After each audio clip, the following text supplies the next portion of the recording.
우리 장로님 찬양 감사드립니다.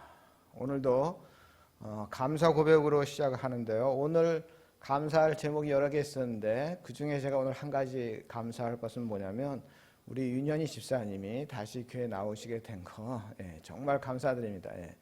정말 심적으로 육체적으로 또 여러 가지로 참 힘드셨을 것 같아요. 그런데도 불구하고 잘 승리하시고 교회에 다시 나와서 정말 하나님께 찬양 부르게 돼서 정말 감사를 드립니다. 오늘은 우리 주님이 십자가를 지신 그 고난을 생각하며 나 자신을 돌아보며 작은 것 하나까지 경건한 삶을 실천하는 사순절 첫째 주일입니다. 부활절은 매년 바뀌는 거 아시죠? 날짜가 고정되어 있지 않습니다. 그럼 부활절을 어떻게 계산하느냐? 춘분 아시죠? 춘분 3월 21일. 이 춘분을 기점으로 해서 춘분이 지난 후에 3월 21일이 지난 후에 보름달이 뜬 다음 첫째 주일이 부활절입니다. 어렵죠? 하여튼간 3월 21일 그러니까 이게 음력은 아닌데 보름달을 뜬 다음 첫째 주일이니까 이게 음력하고도 관련이 있어요. 이거를 325년 니케아 공의회에서 결정을 했습니다. 그런데 이게 참 그래서 우리나라하고 뭔가 우리나라 24절기가 있죠. 뭔가 신기한 매치가 있어요. 뭐 어떤 매치가 있냐면 경칩. 어제가 경칩이었죠. 이 경칩이란 말은 놀랄 경자에다가 칩거할 칩자거든요. 그러니까 겨울잠, 칩거. 겨울잠을 자다가 놀란 거예요. 겨울잠을 자다가 놀라는 날, 경칩입니다. 동물들이 이 겨울잠을 자다가 따스한 봄 날씨, 봄이었구나 놀라서 깨어 일어나는 날, 이것이 이제 경칩이죠. 그러니까 이 경칩부터 본격적으로 농사 준비를 하는 아주 중요한 절기입니다. 그런데 신기하게 이 경칩 때 우리 기독교의 가장 중요한 절기 중에 하나는 사순절이 이 경칩과 비슷한 시기에 시작을 해요. 어제가 경칩이었잖아요. 사순절 오늘이 첫째 주이잖아요. 이것이 한 2, 3일 플러스 마이너스로 한 2, 3일 차이를 두고 음력이나 약간씩 차이가 있긴 하는데 경칩이 됐다 그러면은 뭐가 시작됐다고요? 사순절이 시작됐다. 여러분들 그렇게 알면 되겠습니다. 자, 그래서 이 사순절이 40일 동안 계속된 건 아시죠? 40일 동안 계속되는데 그럼 40일 뒤에 부활절을 맞게 되는데 언제 부활절을 맞게 되냐면 우리나라 절기 중에는 고구 아시죠? 고구. 고구 때 이 부활절을 하고 또 그렇게 또 매치가 됩니다. 예로부터 고구가 되면 봄비가 잘 내렸어요. 그래서 백곡을 윤택하게 한다. 그러니까 생명운동이 굉장히 왕성할 때가 고구입니다. 고구에 보통 벽실을 물에 담가 싹을 틔운다 그럽니다. 그러니까 경칩에 사순절이 시작되고 고구에 부활절이 된다는 것은 뭔가 공통점이 있기도 하고 뭔가 남다른 의미도 있습니다. 평범한 일상 속에서 그날인 그런 삶을 살아가다가 우리가 사순절을 맞이하면서 일상생활을 멈추고 놀라야 돼요. 경칩, 놀라야 됩니다. 예수님이 나를 위해 십자가를 지었구나. 이런 경각심을 가져야 됩니다. 나의 신앙이 뜨뜻미지근한 신앙이었어요. 겨울잠 자는 믿음에서 깨어나야 하는 것이 바로 사순절입니다. 벽실을 물에 담가 싹을 틔우는 고구에 부활절을 맞이한다는 것도 삶과 죽음의 이치가 담겨 있습니다. 한 알의 밀알이 땅에 떨어져 죽지 아니하며 한 알이 그대로 있고 죽으면 많은 열매를 맺느니라. 이 말씀 우리가 잘 알고 있죠. 예수님은 미움과 불신과 이기심의 땅에 떨어져 십자가를 지시고 돌아가셨어요. 하지만 무덤은 예수님을 가두어 둘 수가 없었습니다. 새싹이 그 딱딱한 땅을 뚫고 일어서듯이 예수님도 죽음이라는 그 딱딱한 무덤을 열고 나오신 것이 바로 부활절이죠. 우리는 러시아가 우크라이나를 일방적으로 밀어붙이는 전쟁을 보면서 인간의 야수성을 절실하게 경험하고 있습니다. 하지만 그럼에도 이를 악물고 저항하는 우크라이나 국민들을 보면서 죽음이 생명을 삼킬 수 없음을 보여준 그 부활의 소망, 그 희망을 가지고 전능하신 하나님께서 러시아의 푸틴을 막아주시기를 우리는 기도하는 것입니다. 저는 사순절 절기를 맞이하면서 십자가를 진 예수님이 우크라이나로 향하여 나가셔서 함께 해주실 것을 기도합니다. 물이 자기보다 낮은 곳이면 어디든 가리지 않고 흘러가는 것처럼 인류의 아픔이 있는 곳이야말로 우리 예수님이 온몸으로 나아가는 곳이라 저는 믿습니다. 우리 예수님은 지금 그곳에서 죽음의 세력에 맞서 생명을 보듬어 안고 계실 것입니다. 전쟁으로 죽어간 남편들과 가족들 때문에 가슴에 피 멍든 사람들을 위로하시고 그들 속에 말없이 삶의 용기를 심고 계실 것입니다.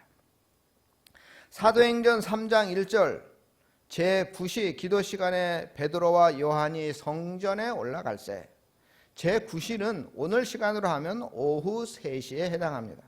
경건한 유대인들은 아침 9시 그리고 낮 12시 그리고 오후 3시 이렇게 하루 3번 성전에 찾아가서 기도했습니다. 그러니까 오후 3시니까 해가 지기 전 마지막 기도 시간입니다. 베드로와 요한이 유대인의 마지막 기도 시간에 맞춰 성전을 찾은 이유는 그곳에 모인 유대인들에게 복음을 전하기 위함이었습니다. 우리 화면 보시고 우리 함께 읽어보겠습니다. 나면서 못 걷게 된 이를 사람들이 메고 오니 이는 성전에 들어가는 사람들에게 구걸하기 위하여 날마다 미문이라는 성전 문에 두는지라. 베드로와 요한은 예루살렘 성전 문들 가운데 성전 문이 여러 개입니다. 성전 문이 여러 개인데 그 중에서 미문, 원래 이름은 니카도르라는 문이거든요.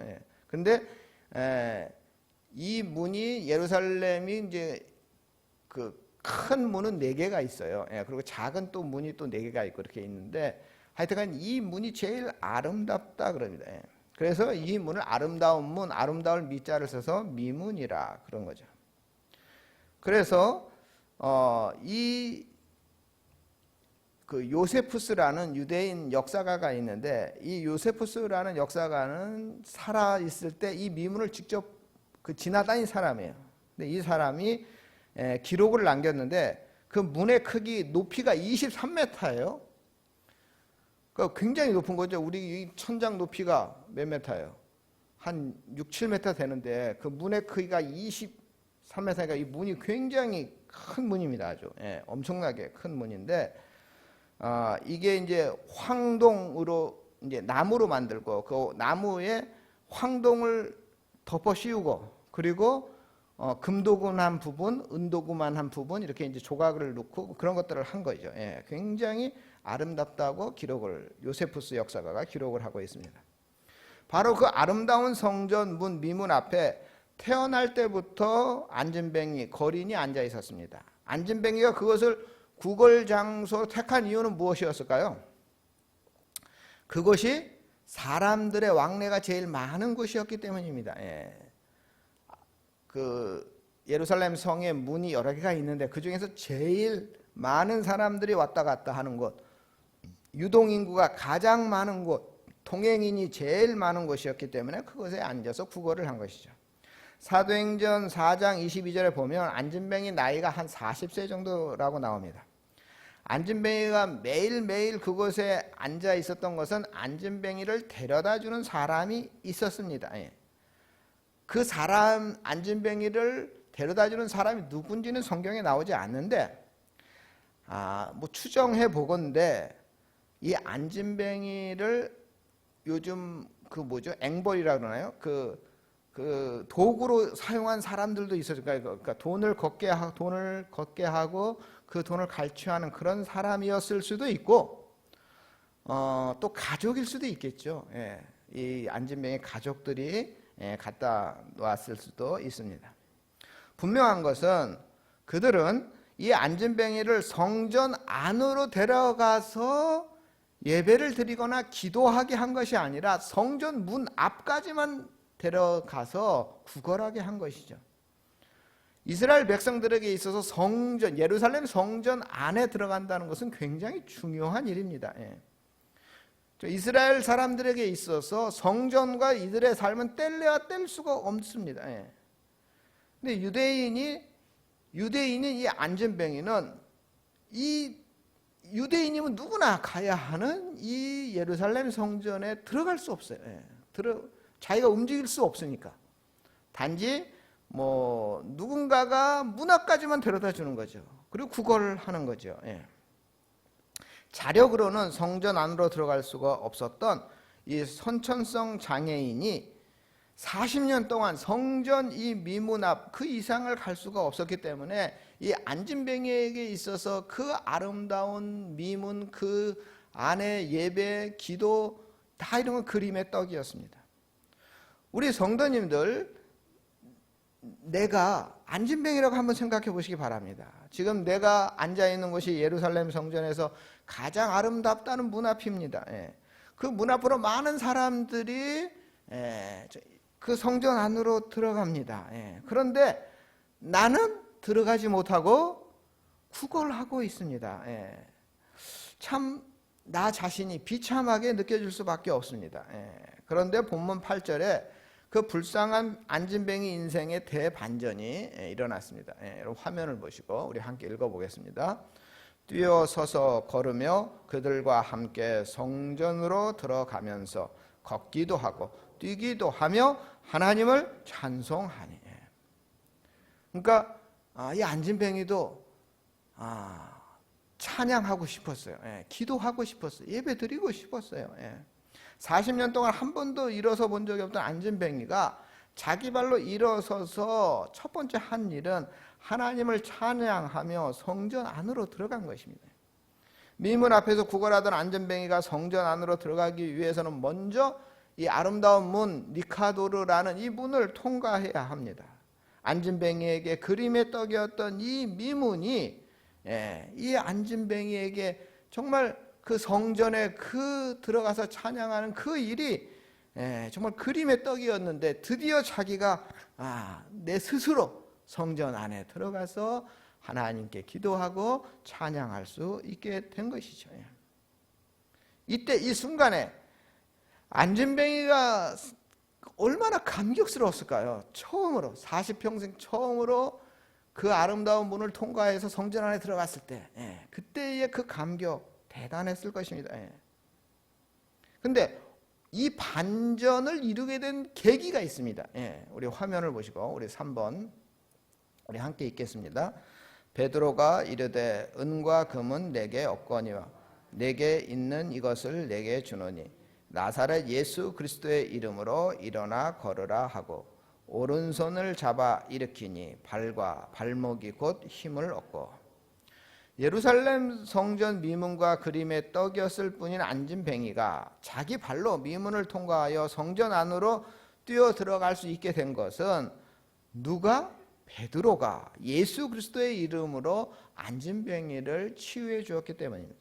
정확하게 얘기하면 예수 그리스도께서 베드로를 도구 삼아 생명의 능력으로 안진뱅이를 친히 예수님이 일으켜 주신 것입니다.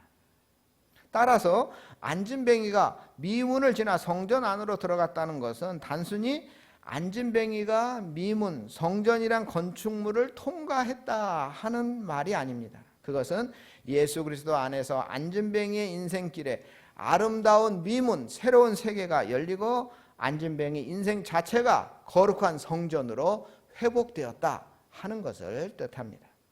성전 미문 앞에서 벌어진 이 놀라운 사건 속에서 제가 마음속 깊은 곳에서 울려오는 강한 깨달음이 있었는데 이 깨달음의 핵심은 베드로가 대체 어느 순간에 안진뱅이 거린을 일으켜 세우는 주님의 도구로 쓰임을 받았는가 하는 점입니다.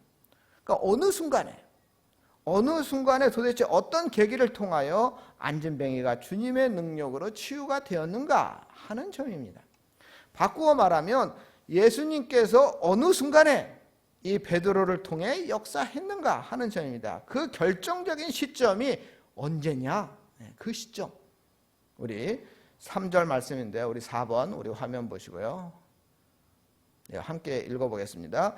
그가 베드로와 요한이 성전에 들어가려 함을 보고 구걸하거늘. 미문 앞에 앉아있던 안진뱅이 거지는 베드로와 요한을 보자마자 그들에게 손을 내밀며 구걸했습니다. 안진뱅이는 베드로와 요한이 예수님의 제자라는 것을 알아보고 예수님의 제자니까 나에게 많이 적선하겠구나 이렇게 생각해서 구걸한 것은 절대 아닙니다. 안진뱅이는 그저 습관적으로 자기 앞을 지나는 사람이 누구든지 상관없이 손을 내밀었던 사람입니다. 안진뱅이는요, 자그마치 40년 동안 정말 구걸을 했던 사람입니다. 한두 번도 아니고 40년 동안 구걸했어요. 그러면 조금 그런 거 있지 않았을까요? 이렇게 보고 저 사람은 나에게 돈을 주겠다. 저 사람은 안 줄 거다. 이런 감이 있었을 거예요. 하여튼 40년쯤 됐으니까 척 보면 알아요. 근데 척 보면 안다고 딱 보니까 저 사람 돈 안 주겠어. 그리고 손을 안 내미나요? 아니죠. 돈을 줄 건 안 줄 건 간에 하여튼간 손을 다 내미는 것이 이들의 영업의 이 기본 아니겠습니까? 하여튼간 손을 내밀었어요. 또 매일 성전을 하루 3번씩 기도하러 들어갔다 나갔다 하는 사람들 중에 처음에는 그 거린을 보고 몇 푼 줬겠죠. 근데 매일 그러다 보니까 저 사람 또 있네. 나중에는 아마 안 줬을 거예요. 그날 베드로는 어땠을까요? 베드로와 요한은 여러분 어땠을까요? 우리 5번 우리 화면에 보시겠습니다. 5번 읽어보겠습니다. 베드로가 요한과 더불어 주목하여 이르되 우리를 보라 하니. 베드로와 요한도 그 미문이라는 그 문을 지금 처음이 아니에요. 예수님과 함께 지나간 것만 해도 몇 번일 거예요. 그러니까 여러 번 왔다 갔다 해서 이 안진뱅이를 잘 알고 있었을 거예요. 그런데 딴 때는 아마 그냥 갔을 거예요. 근데 이상하게 이날은 습관적으로 구걸하는 이 사람을 지나치지 않았어요. 베드로와 요한은 안진뱅이 거린을 보고 그 앞에서 멈췄어요. 그리고 예수 그리스도의 이름으로 안진뱅이에게 손을 내밀므로써 안진뱅이가 일어나게 되었어요. 그러니까 여러분 오늘 제목이 뭐예요? 멈춤이거든요. 그러니까 오늘 설교 제목이기도 한 이것이 오늘의 핵심이에요. 오늘 말씀의 핵심입니다. 베드로와 요한이 안진뱅이 앞에서 멈추지 않았으면 예수님께서 베드로를 도구 삼아서 성전 미문 앞에 앉아있는 이 구걸하는 이 안진뱅이를 일으켜 세울 수가 없죠. 베드로와 요한도 이 성전 미문을 처음 찾아온 것이 아닙니다. 자주 왔었습니다. 이 안진뱅이를 많이 봤을 것입니다. 그래서 다른 사람들처럼 그냥 못 본 채 할 수도 있었습니다. 그냥 멈추지 않고 지나갈 수도 있었습니다. 성전을 찾는 많은 사람들은 대부분 이 거린을 보고 멈추지 않고 그냥 지나갔습니다. 그리고 이전까지도 이 베드로와 요한도 멈추지 않고 지나갔습니다. 그런데 이날은 적선을 해달라며 손을 내미는 이 안진뱅이를 보고 멈췄습니다. 생명의 역사는 이 멈추는 데서 시작이 됩니다. 여러분, 사랑, 우리가 말하는 사랑, 이 사랑은 멈출 때 일어납니다. 어린아이가 울어요. 그러면 엄마는 멈춥니다. 자기가 하는 아무리 중요한 일이라도 멈추고 그 아이에게 가죠. 그 아이를 사랑하기 때문이죠. 그렇죠? 멈출 때 사랑이 일어납니다. 제가 예전에 슈퍼에 간 적이 있는데 슈퍼에서 물건을 하나 사고 이제 돈을 거시려고 하는데 마침 아기가 누워 있었는데 그 평상에 아기가 누워 있었는데 그냥 얼마나 우는지 막 자지러지게 울었어요. 그런데 이 돈 거실러 주는 이 주인 여자가 잔돈이 없는지 막 여기저기 막 찾는 거예요. 저는 제 마음이 그 아기가 우는데 너무 마음이 저거 해요. 그래서 지금 제가 급하지 않으니까 아이부터 좀 달래시죠. 내가 그렇게 얘기를 했죠. 그러자 그 여인은 막 승질을 내면서 도대체 상주댁 어디 간 거야? 막 짜증을 내더라고요. 그리고 저한테 돈을 거실러 주고 나서야 이제 그 아이를 달래더라고요. 자기 아들이라면 어땠을까요? 아무리 중요한 일이라 할지라도 멈췄겠죠. 멈추고 그리고 그 아이에게 갔을 것입니다. 그러니까 사랑은 반드시 멈춘 다음에 시작이 됩니다. 하나님은 사랑이시고 사랑이신 하나님께서 인간을 사랑하십니다. 그 하나님의 사랑이 구체적으로 나타난 사건이 바로 예수님을 이 땅에 우리에게 보내주신 사건입니다. 그래서 이 땅에 오신 예수님을 우리는 다른 말로 임마누엘이라 부릅니다. 임마누엘이란 말은 하나님이 우리와 함께 하신다, 이런 뜻입니다. 2000년 전 인간의 모습으로 오셨던 예수님, 즉 인간을 사랑하시는 하나님께서 하나님이 시기를 멈추시고 우리 인간이 되어 이 땅에 오셔서 인간을 구원하기 위한 제물이 되어 주신 것이죠. 하나님이 전능하신 하나님이심을 멈춤으로 우리 인간에게 구원이 이루어질 수가 있었던 것이죠. 그림의 떡일 수밖에 없었던 하나님 나라에 우리도 들어가게 된 것은 하나님이 멈추시고 그 전능자의 자리를 멈추시고 자기 아들을 우리에게 인간으로 보내주신 것 때문입니다. 인간을 사랑하시는 하나님의 자기 멈춤이 없었더라면 우리는 성전 미문 앞에서 구걸하던 안전뱅이처럼 영원한 생명을 사모하면서도 영원한 생명과는 전혀 무관한 불쌍한 영적인 거지처럼 비참하게 살 수밖에 없었을 것입니다. 그러므로 하나님을 향한 인간의 믿음 역시, 우리들의 믿음 역시 하나님에 대한 멈춤에서 시작이 돼야 됩니다. 바쁘고 복잡한 생활 속에서도 해야 할 일이 많음에도 불구하고 특별히 시간을 내어서 우리가 하나님 말씀을 묵상해야 됩니다. 멈춰야 묵상할 수가 있죠. 하나님 앞에서 우리 믿음의 성도들의 이 자기 멈춤이 있어야 됩니다. 하나님께 우리가 시간을 내어 기도하는 것, 우리가 멈춰야 가능하죠. 하나님을 향한 우리 성도님들의 이 자기 멈춤. 여러분, 우리가 주일 성수해야 된다고 얘기했죠. 주일 성수가 굉장히 중요하다고 얘기합니다. 그런데 사실 이 사회가 너무 현대화됨으로 인해서 이 주일 성수라는 개념이 희박해지는데 이건 안타까운 일입니다. 이 주일 성수가 왜 중요하냐? 내가 하나님을 사랑한다는 것을 증명하는 겁니다. 주일 성수는 내가 멈춰야 할 수 있는 것입니다. 내가 멈추고 하나님을 사랑한다는 그 사랑의 행위로 우리가 주일 성수하는 것입니다. 제가 섬에서 목회할 때 이 섬 사람들은 주일 성수가 굉장히 어렵습니다. 여러분, 바닷가는 우리가 지금 사용하는 달력을 쓰는 것이 아니라 물때라는 그 달력을 사용합니다. 그러니까 물 시간이 굉장히 중요한 물때, 이것이 굉장히 중요합니다. 그러니까 한번 물때를 놓치면 보통 보름에서 한 달 이상 시간이 또 필요하거든요. 그러니까 그 물때가 굉장히 중요합니다. 그러니까 주일날 그 물때가 겹칠 때가 있죠. 그때 멈출 수 있는 사람이 믿음 좋은 사람이죠. 근데 그 물때에 멈추는 게 어렵습니다.